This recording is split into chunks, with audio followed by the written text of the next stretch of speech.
Good afternoon, everyone. Thank you for coming today. I apologize for the delay. I was once again with the president. He and I were both reviewing the newly released surveillance footage from FBI in the Savannah Guthrie case on just this heartbreaking situation with respect to her mother. The president encourages any American across the country with any knowledge of the suspect to please call the FBI, who continue to assist state and local authorities who are leading this investigation on the ground. And once again, I will reiterate that the prayers of this entire White House are with Savannah and her family at this time, and we hope this person is found soon and that her mother is brought home safely. President Trump has a very busy week ahead, so I will begin with some scheduling announcements today. Tomorrow here at the White House, the president will host Israeli Prime Minister Benjamin Netanyahu for a bilateral meeting. The remainder of the week will be focused on energy and deregulation.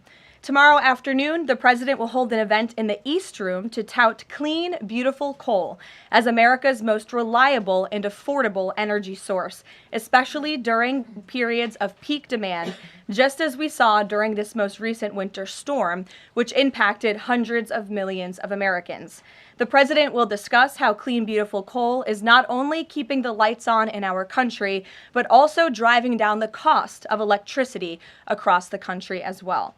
Additionally, on Thursday, President Trump will be joined by Administrator Lee Zeldin to formalize the rescission of the 2009 Obama-era endangerment finding. This will be the largest deregulatory action in American history, and it will save the American people $1.3 trillion in crushing regulations. The bulk of the savings will stem from reduced costs for new vehicles, with the EPA projecting average per vehicle savings of more than $2,400 for popular light-duty cars, SUVs, and trucks. This is just one more way this administration is working to make life more affordable for everyday Americans. Overall, these groundbreaking actions from President Trump will drive larger economic growth, create thousands of good-paying jobs, expand manufacturing, increase consumer choice, and improve affordability for millions of families and businesses. Finally, on Friday, President Trump and First Lady Melania Trump will travel to Fort Bragg in the great state of North Carolina to meet with military families and the heroic members of our special forces who carried out the successful Operation Absolute Resolve in Venezuela and helped bring narco-terrorist Nicolas Maduro to justice.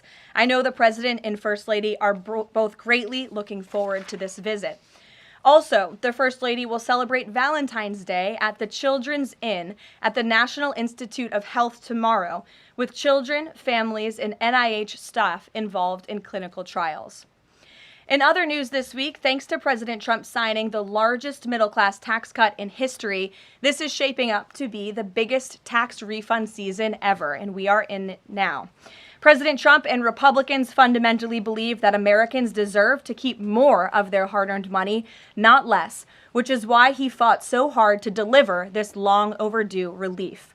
From no tax on tips, overtime, or Social Security, to auto loan interest deductions on new American-made vehicles, plus increases to the standard deduction in child tax credit, more money is flowing back into the pockets of hardworking Americans. We're already hearing from everyday Americans across the country who are reporting substantial tax savings thanks to the Working Families Tax Cut, which every single Democrat in Congress voted against. AMAC, which represents millions of Americans, has heard directly from more than their 1,000 members already about how the Trump tax cuts are easing cost of living concerns. I wanted to share a few of those powerful responses with you today.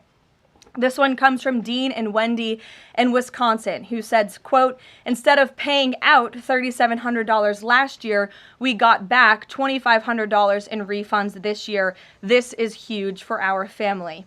Steve from California said, quote, "The new senior citizen deduction is a tremendous relief and has given us peace of mind and the freedom to truly enjoy the retirement years we worked so hard for." Eric from Nevada said, "As a senior, no tax on Social Security helps me tremendously. The no tax on tips helps my daughter-in-law as a waitress. The no tax on overtime helps my son, who works constantly. Our family savings from the One Big Beautiful Bill could total even more than $5,000. We love the Trump tax cuts." These are just a few positive examples of the everyday Americans that President Trump's tax cuts are uplifting. We'd love to hear more from the American people across the country who are benefiting from the working families' tax cuts. The White House is also pleased to share that parents across the country can now officially apply to open a Trump account for their child.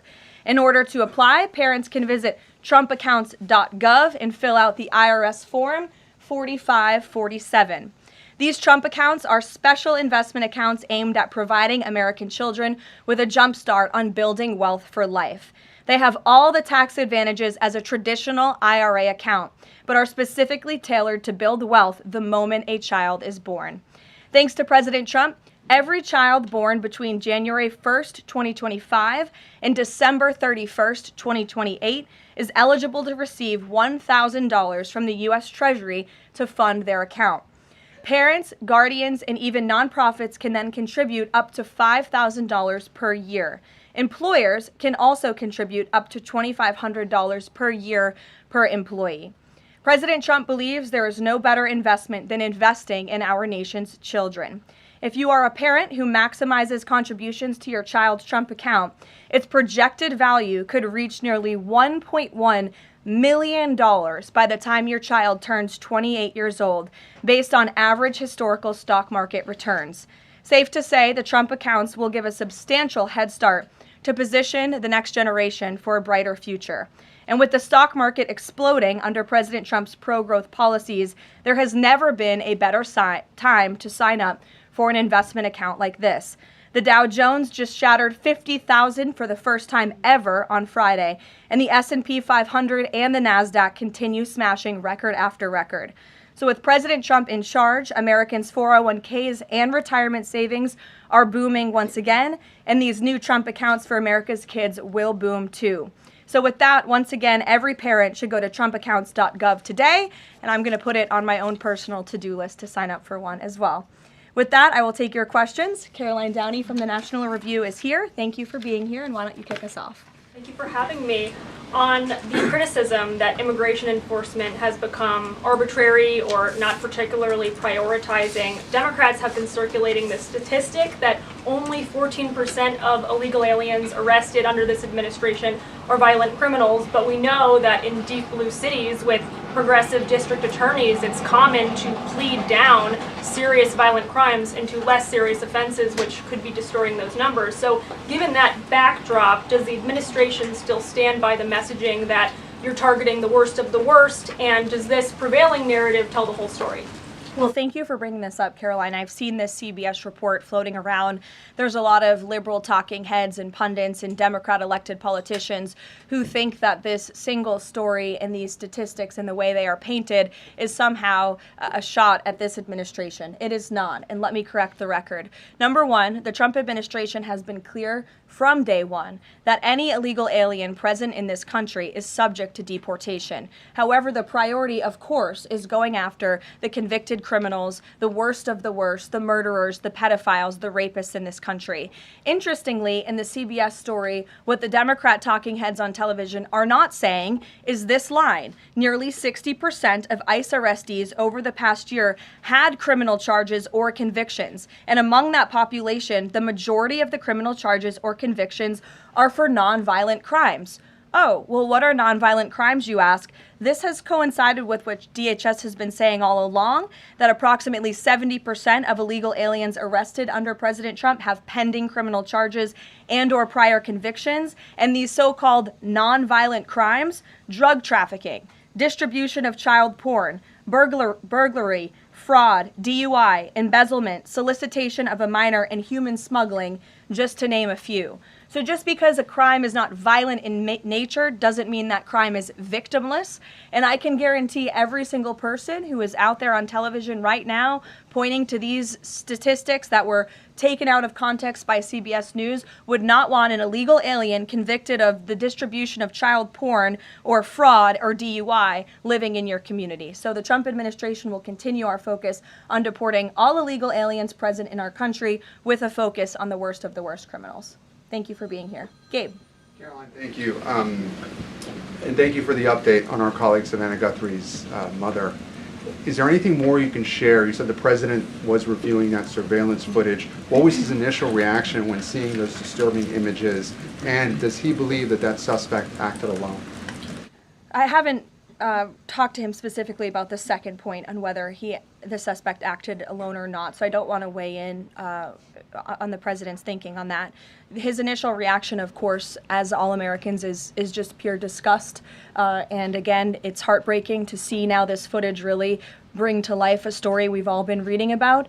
And again, we're just praying for the safety of Nancy Guthrie and that she will return home soon. And the president directed me to please encourage all Americans with any information to call the FBI, and we hope that this case will come to a positive resolution as soon as possible. We, of course, have a lot to talk about in a completely separate topic. I was hoping you can clarify something that's come up over the last several days, again, regarding a separate topic, in the Epstein files. According to newly released files, the president had a conversation with the Palm Beach police chief in the early 2000s, according to the police chief in 2019. The president has gone on record before, and he's told reporters that he said that that he had no idea about Jeffrey Epstein's crimes. During this conversation with the police chief, however, he did say, according to this recounting of it, that thank goodness you're stopping him. He also called Ghislaine Maxwell evil. So my two questions are, did that conversation with the Palm Beach police chief happen? And can you explain the discrepancy? What I will say is that the president has always remained consistent, and that he kicked Jeffrey Epstein out of his club at Mar-a-Lago because, frankly, Jeffrey Epstein was a creep. And unlike many other people who are named in these files, President Trump cut off his relationship with Jeffrey Epstein and was honest and transparent about that for years and years. And so I think what the president has said all along has always remained true. And the release of more than 3 million documents related to Jeffrey Epstein and his heinous, disgusting crimes just shows the level of transparency that this president and administration has committed to in bringing these files to light. But did he call the chief in 2006? Caroline, did he call the chief? Look, it was a phone call that may or may not have happened in 2006. I don't know the answer to that question. What I'm telling you is that what President Trump has always said is that he kicked Jeffrey Epstein out of his Mar-a-Lago club because Jeffrey Epstein was a creep, and that remains true. And this call, if it did happen, corroborates exactly what President Trump has said from the beginning. And I'm sure many of you, when you read that alleged FBI report, probably thought to yourself, wow, this really cracks our narrative that we've been trying to push about this president for many years. So we're moving on from that. Reagan. Thanks, Caroline. I want to ask you about the SAVE Act. NBC reported that there's some hesitation among House Republicans on adding absentee ballot restrictions into the SAVE Act. Can you explain what the hesitation is among House Republicans and also just provide a status of negotiations with Congress on the legislation? Sure.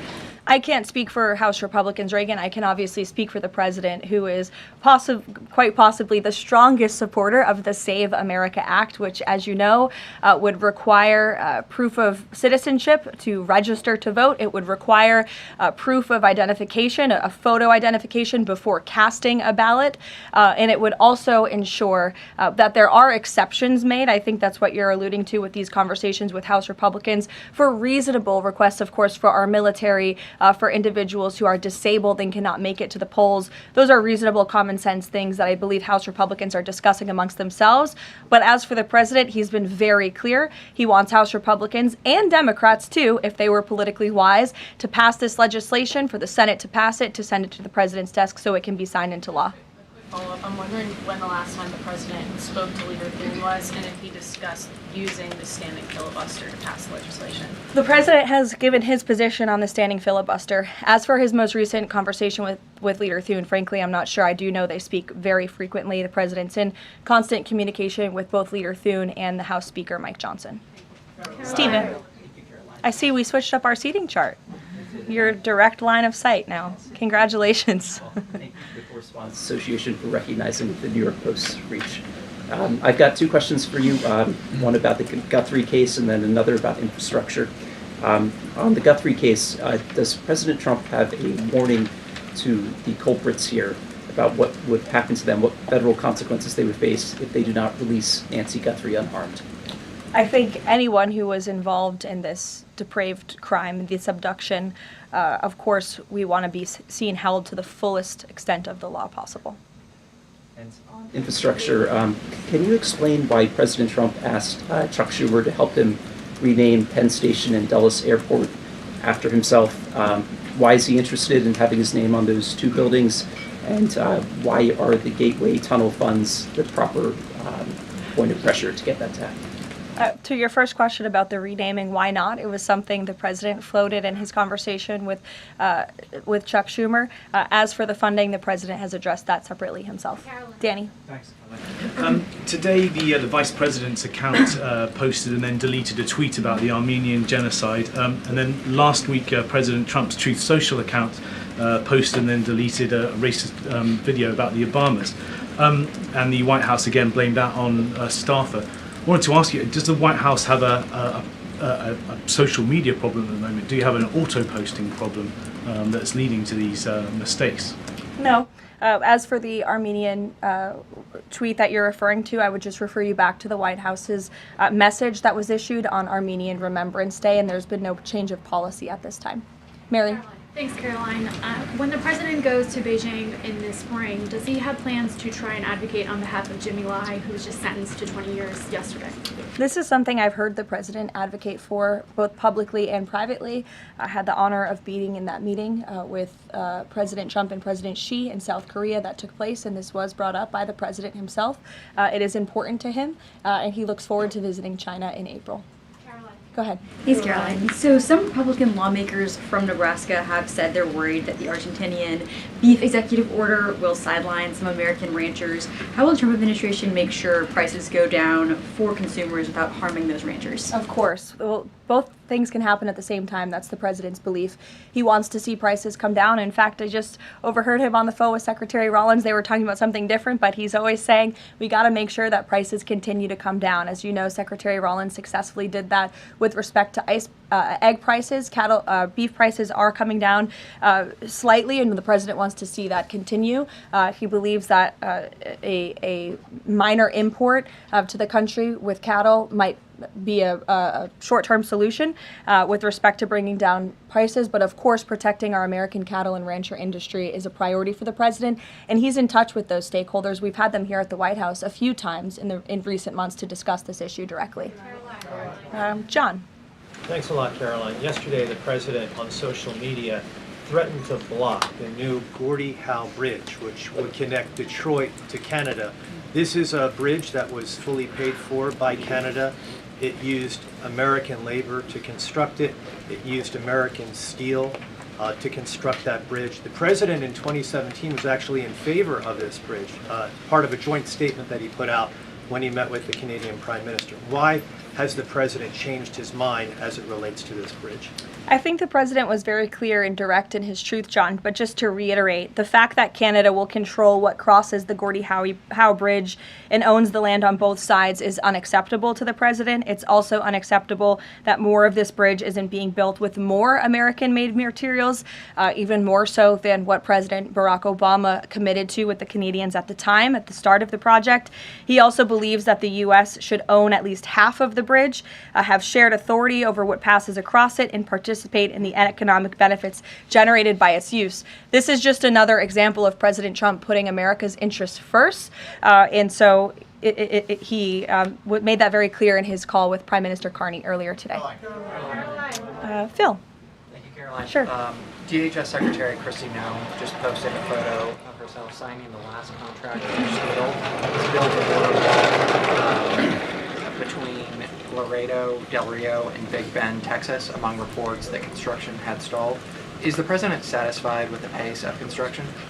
The president wants to make sure that the full border wall is built as quickly as possible, of course. I know this is a priority for him dating back to 2016, and so absolutely he wants to ensure that the border wall is built under budget and ahead of schedule is how President Trump likes to view building projects, and that includes the border wall. Is he satisfied with the pace of construction thus far? I think the president is never satisfied. He always wants to ensure that things are moving along as quickly as possible, but I know Secretary Noem is on it, and she's doing a great job. Thank you, Caroline. You're welcome. Sure, go ahead. Thank you. Charlie. On the Nancy Guthrie case, is the president satisfied with the federal and local investigations so far? And has there been any more contact from the White House or the president with the family? I don't think anybody will be satisfied until this case is brought to a close and until Nancy Guthrie is returned home safely with her loved ones. About the White House contacts, has the president contacted the family since? Not since that initial phone call. Sure. Tamara. Thank you. The National Governors Association is removing a meeting with President Trump from his agenda because only Republicans were invited. Is the White House reconsidering inviting Democrats, or do you think Republicans are still going to show up? Like, where does that stand now? No, look, I just spoke with the president about this. It is a dinner at the White House. It's the people's house. It's also the president's home, and so he can invite whomever he wants to dinners and events here at the White House. I believe Governor Moore was invited last year, and he did not show up to the dinner last year. Nobody reported on it. But again, the president has the discretion to invite whomever he wants to the White House, and he welcomes all those who received an invitation to come. And if they don't want to, that's their loss. And on Ghislaine Maxwell, is the president going to rule out a pardon for her in her testimony deposition yesterday? Her legal team seemed to be making a case again for a pardon from the president. Again, this is not something I've discussed with the president recently because, frankly, it's not a priority. He's focused on many of the issues that the American people are dealing with and providing solutions to those issues. So I haven't spoken with him recently. Last time we did speak about it, he said it's not something he's considering or thinking about. Go ahead, Bloomberg. Thanks, Caroline.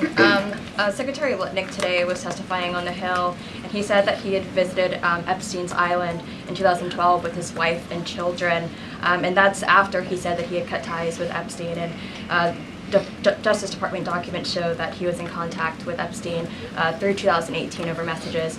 So does the White House stand behind Secretary Lutnick right now, or given what he has said today, has there been any shift in how the White House is viewing Secretary Lutnick's performance? No, Secretary Lutnick remains a very important member of President Trump's team, and the president fully supports the secretary.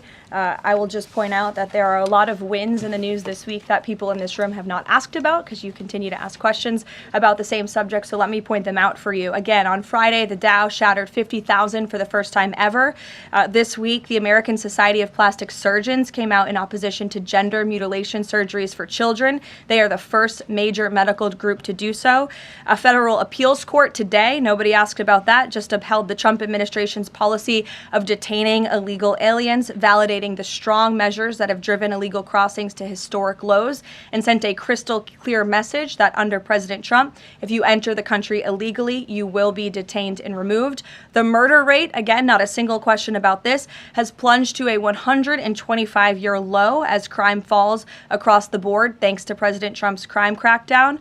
We also saw this week national median rents have fallen to a 4-year low following 6 consecutive monthly declines, and mortgage affordability has surged to a 4-year high. Home ownership is the core foundation principle of the American dream, and I will repeat that mortgage affordability this week surged to a 4-year high, but not a single of mention of that in this briefing room today. And again, this came out last Friday, but for an unprecedented 9th straight month, there were 0 illegal border crossings at the southern border. So we're going to get back to business. The president is very busy today, and you will see him all tomorrow at the event in the East Room touting his administration's energy policy. Thank you.